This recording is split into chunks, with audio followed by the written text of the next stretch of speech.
കോതമംഗലം മാർ അത്തനേഷ്യസ് കോളേജിന് രാജ്യാന്തര ഹരിത പുരസ്കാരം. ഈ പുരസ്കാരം ലഭിക്കുന്ന കേരളത്തിലെ ആദ്യ കലാലയമാണ് MA college. 2024 international green college അവാർഡിന് കോതമംഗലം മാർ അത്തനേഷ്യസ് കോളേജ് തിരഞ്ഞെടുക്കപ്പെട്ടു. ഓട്ടോണമസ് സ്ഥാപനമാണ് MA കോളേജ്. 2021 മുതൽ united nations economic and social കൗൺസിലുമായി പ്രത്യേക കൺസൾട്ടേറ്റീവ് സ്റ്റാറ്റസ് ഉള്ള NGO ഗ്രീൻ മെൻറ്റേഴ്സ് ഏർപ്പെടുത്തിയതാണ് ഈ പുരസ്കാരം. ഈ അവാർഡ് ലഭിക്കുന്ന കേരളത്തിലെ ആദ്യത്തെ കലാലയമാണ് കോതമംഗലം മാർ അത്തനേഷ്യസ് കോളേജ്. മുൻ വർഷങ്ങളിൽ ഈ പുരസ്കാരം നേടിയ സ്ഥാപനങ്ങളിൽ IIT Gandhinagar, IIT Mandya, IIT Bangalore തുടങ്ങിയവ ഉൾപ്പെടും. ഹരിതബോധനത്തിനും സുസ്ഥിരത സമ്പ്രദായങ്ങൾക്കും നൽകുന്ന സംഭാവനകളും പരിസ്ഥിതി സംരക്ഷണ ശ്രമങ്ങളിലെ നേതൃത്വവും പരിഗണിച്ചാണ് പുരസ്കാരം.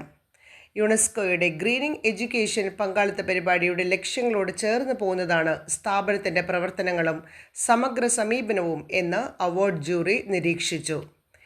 79ാമത് UN ജനറൽ അസംബ്ലി സെഷൻ, ചരിത്രപ്രധാനമായ സമ്മിറ്റ് ഓഫ് ഫ്യൂച്ചർ ഇവയോടനുബന്ധിച്ച് ന്യൂയോർക്കിലെ കോർണൽ യൂണിവേഴ്സിറ്റിയിൽ 2024 8ാമത് ഗ്രീൻ സ്കൂൾ കോൺഫറൻസിൽ വെച്ച് സെപ്റ്റംബർ 24 പുരസ്കാര ചടങ്ങ് നടക്കും.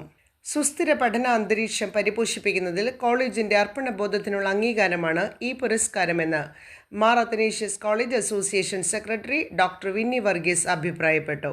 പരിസ്ഥിതി പ്രവർത്തനങ്ങൾ കൂടുതൽ വിപുലീകരിക്കുവാൻ അന്താരാഷ്ട്ര അംഗീകാരം പ്രോത്സാഹനമാണെന്ന് പ്രിൻസിപ്പൽ ഡോക്ടർ മഞ്ജു കുര്യൻ പറഞ്ഞു.